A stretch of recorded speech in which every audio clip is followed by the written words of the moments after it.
La grâce et la paix vous sont données de la part de Dieu, notre Père, et de Jésus-Christ, notre Seigneur. Je vous souhaite chaleureusement le bienvenu pour ce podcast du Dimanche des Rameaux. Ce dimanche marque le début d'une semaine très particulière dans notre calendrier. C'est la Semaine Sainte. Ces jours nous amènent sur un chemin vers le dernier repas de Jésus avec ses disciples, la trahison et l'arrestation de Jésus. Son passage devant les autorités religieuses de son époque et devant Pilate, avant d'être condamné à mort. Nous allons suivre Jésus sur le chemin vers Golgotha et enfin sa crucifixion. Mais le vendredi saint et le silence du samedi nous amènent à la joie du dimanche et sa résurrection. Oui, c'est une semaine solennelle, mais qui aboutit dans la joie quand nous pouvons crier à notre tour « Hosanna au Fils de David, béni soit celui qui vient au nom du Seigneur, Hosanna dans les lieux très hauts. »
Tressaille de joie, fille de Sion, pousse des cris d'allégresse. Voici ton roi vient à toi, plein de douceur. Hosanna au Fils de David. Béni soit celui qui vient au nom du Seigneur Dieu. Hosanna au plus haut des cieux. Je vous invite à la prière. Seigneur Dieu, en ce jour où nous faisons mémoire de l'entrée de notre Rédempteur dans la Cité Sainte, accorde-nous cette grâce, qu'il entre aussi victorieusement dans nos cœurs. Donne-nous de déposer à ses pieds tout ce que nous sommes et tout ce que nous avons, en joyeux hommage d'adoration et d'amour, pour la gloire de ton saint nom. Amen. Je vous invite à écouter ou à lire avec moi quelques versets du psaume 118. Louez l'Éternel, car il est bon. Oui, sa bonté dure éternellement. Qu'Israël le dise, oui, sa bonté dure éternellement. Ouvrez-moi les portes de la justice. J'entrerai et je louerai l'Éternel. Voici la porte de l'Éternel. C'est par elle que les justes entrent. Je te loue parce que tu m'as répondu, parce que tu m'as sauvé. La pierre qu'ont rejetée ceux qui construisaient est devenue la pierre angulaire. C'est l'œuvre de l'Éternel, et c'est un prodige à nos yeux. Voici le jour que l'Éternel a fait, qui soit pour nous un sujet d'allégresse et de joie. Éternel, accorde donc le salut. Éternel, donne le succès. Béni soit celui qui vient au nom de l'Éternel. Nous vous bénissons de la maison de l'Éternel. L'Éternel est Dieu, il nous éclaire. Attachez la victime de la fête avec les liens au cornes de l'autel. Tu es mon Dieu, et je te louerai. Mon Dieu, je proclamerai ta grandeur. Louez l'Éternel, car il est bon. Oui, sa bonté dure éternellement.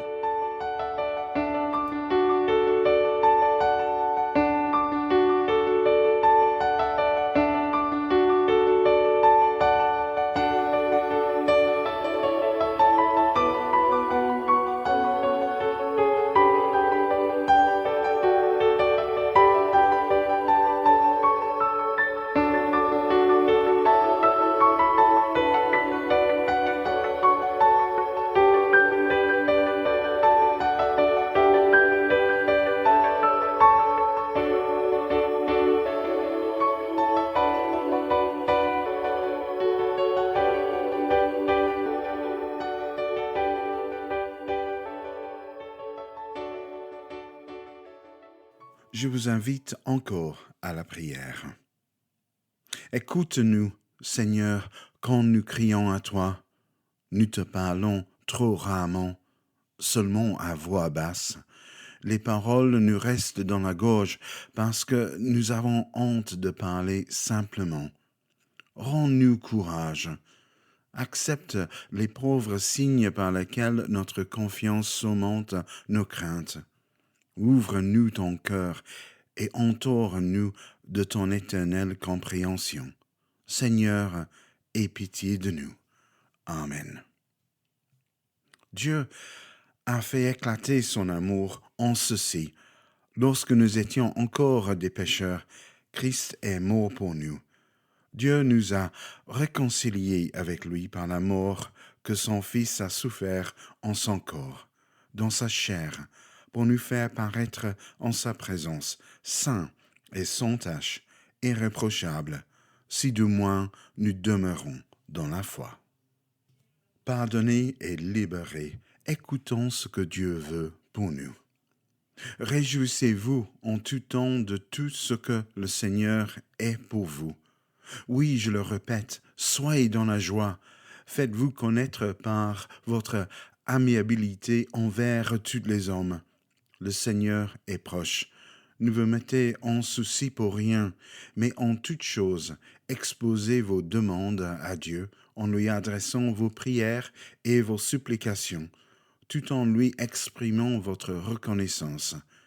Alors la paix de Dieu, qui surpasse tout ce qu'on peut concevoir, gardera votre cœur et votre pensée sous la protection de Jésus-Christ.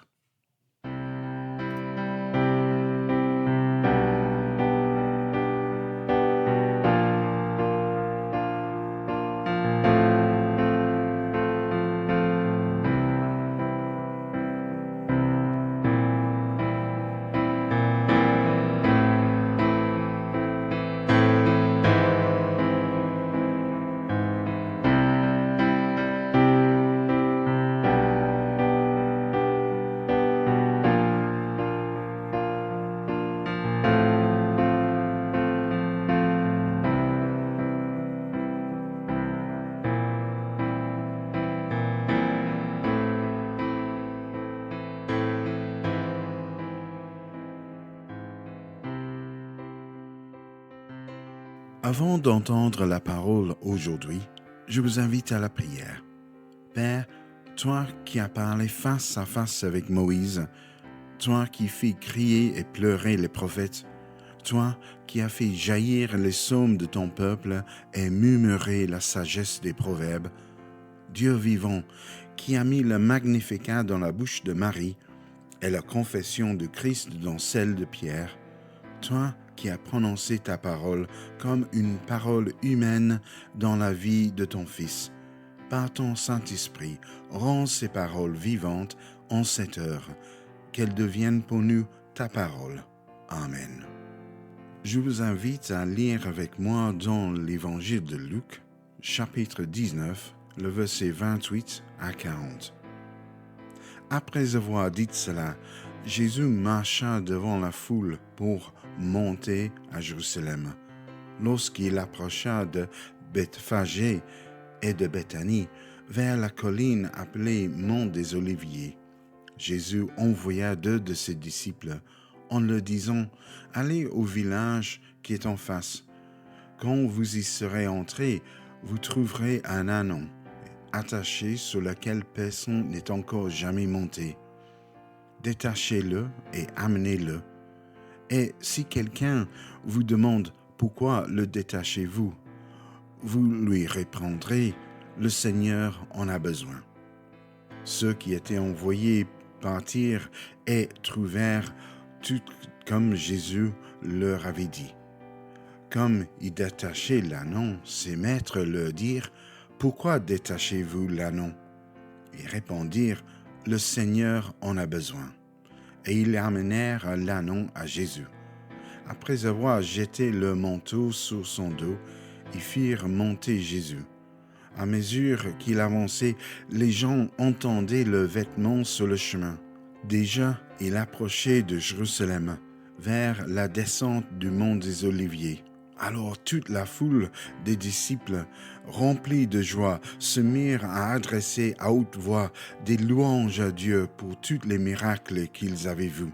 Ils disaient « Béni soit le roi qui vient au nom du Seigneur, paix dans le ciel et gloire dans le lieu très haut. » Du milieu de la foule, quelques pharisiens dirent à Jésus « Maître, réponds tes disciples. » Il répondit « Je vous le dis, si eux se taisent, les pierres crieront. »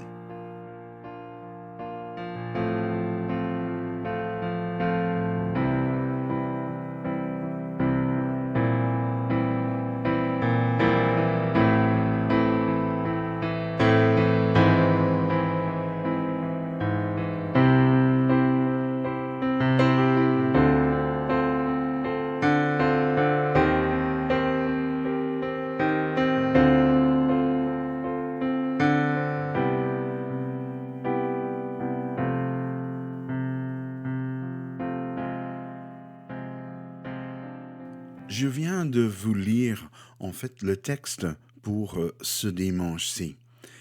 Mais pour comprendre ce texte, il faut peut-être plonger un peu dans tous les récits du Nouveau Testament qui parlent justement de l'entrée de Jésus à Jérusalem à cette époque. Donc, par exemple, en Matthieu 21, et le verset 9, etc., Marc 11, 9 à 10, Jean 12, par exemple, 13. Il y a aussi, nous avons déjà lu un peu de Psaume 118, le verset 25, etc. Mais nous allons aussi aujourd'hui plonger un peu plus dans l'Ancien Testament. Là où nous allons voir un peu dans le prophète Ézéchiel, par exemple, et en 2 Samuel et le prophète Zacharie. Mais voilà, nous devons prendre toutes ces choses ensemble et essayer de comprendre la signification de l'entrée de Jésus à Jérusalem pour nous aujourd'hui aussi. Donc, d'abord, dans la prophétie d'Ézéchiel, dans Ézéchiel 10 par exemple, et en Ézéchiel 43, Ézéchiel est transporté dans ses rêves ou par l'esprit au temple où il voit les chérubins et le départ de la gloire de Dieu du temple, ce qui annonce effectivement la déportation, la destruction de Jérusalem par les Babyloniens. Et puis, vers la fin de tout son livre, dans le chapitre 43, il est transporté à nouveau et il voit la gloire de Dieu qui revient dans son temple. Et la gloire de Dieu, justement, revient d'où? Mais de l'Est. Et Jésus lui-même, quand il en prend le chemin pour aller à Jérusalem, il vient par le mont des Oliviers. Mais il vient d'où? Mais justement, de l'Est.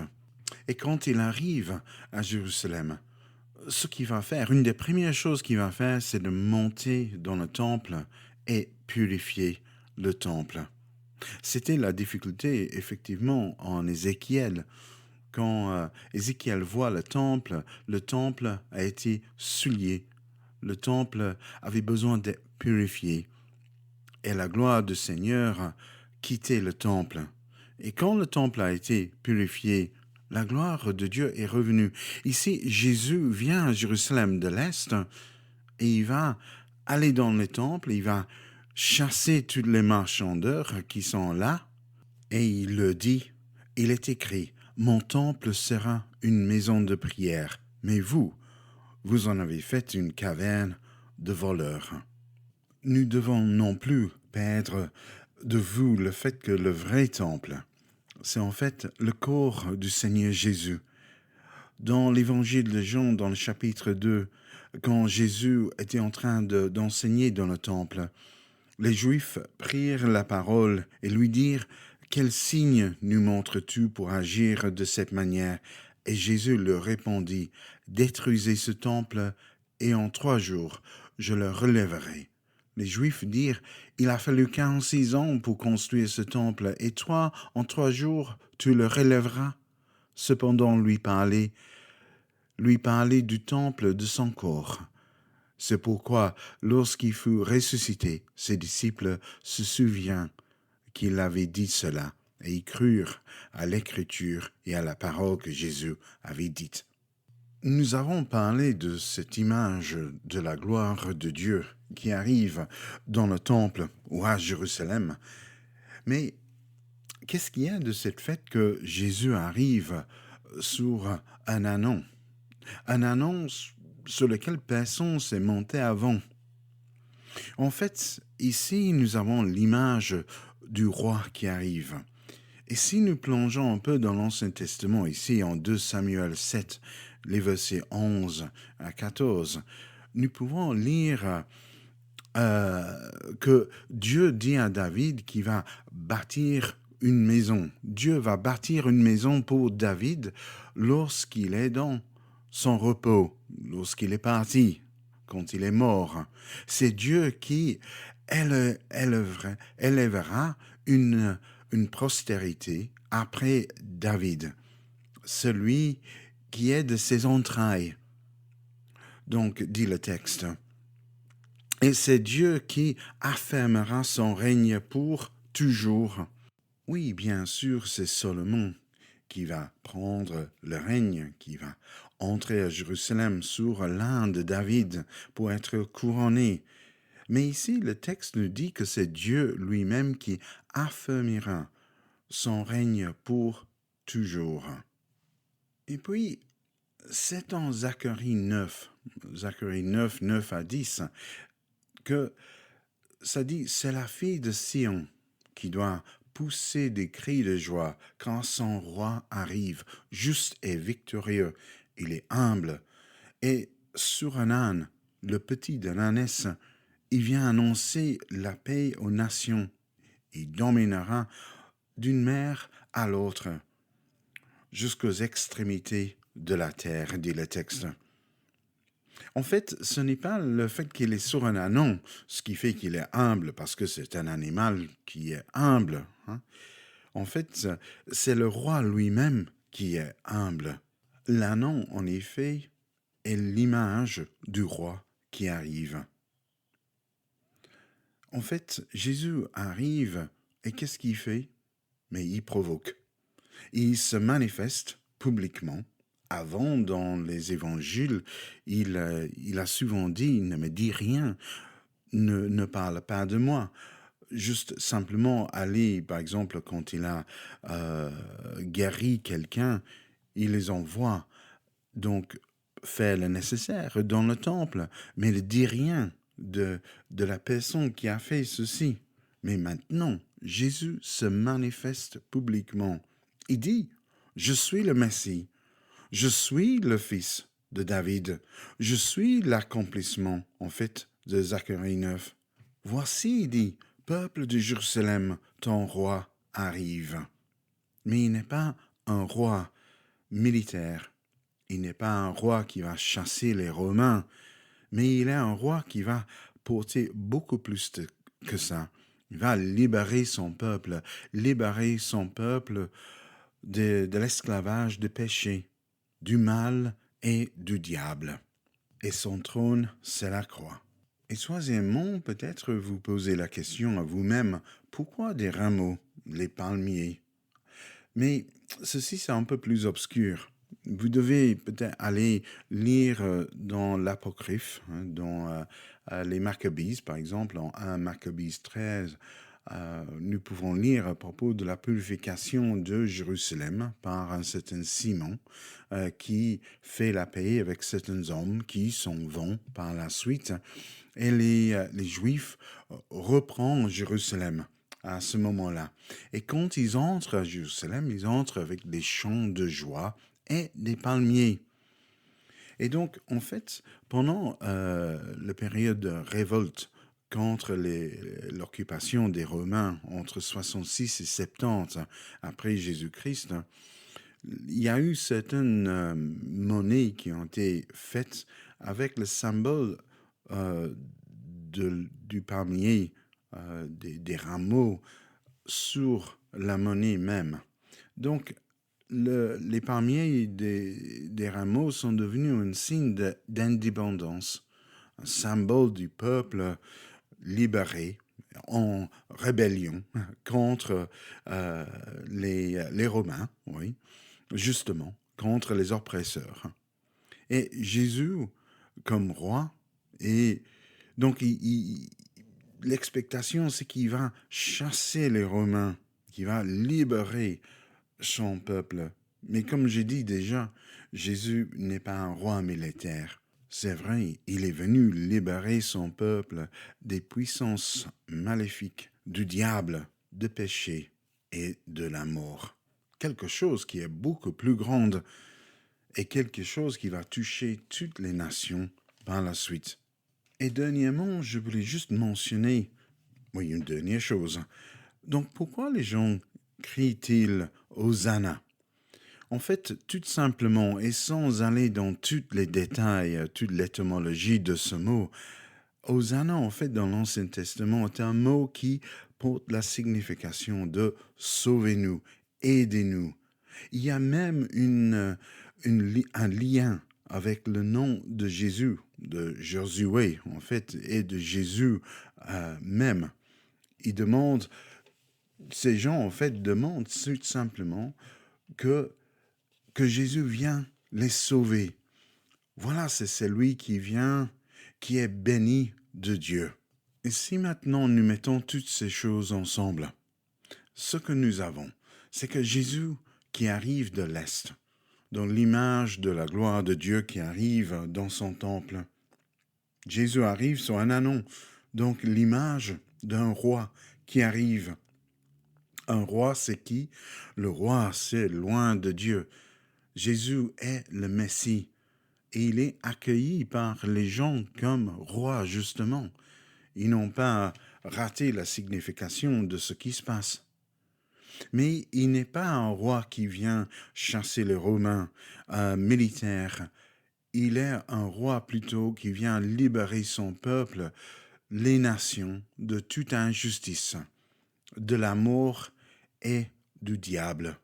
Et il va établir son royaume éternel par sa mort sur la croix.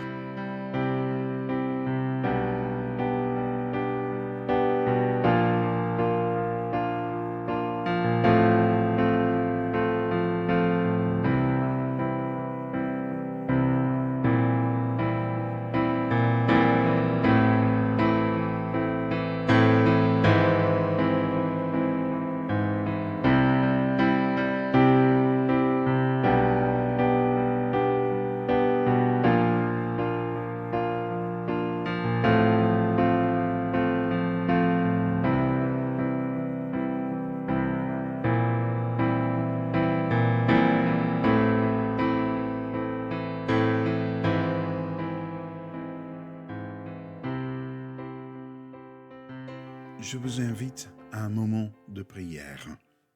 Seigneur, je viens à toi dans ma faiblesse. Je te remercie parce que tu m'acceptes comme je suis. Tu m'écrases pas de ta puissance ni de tes exigences.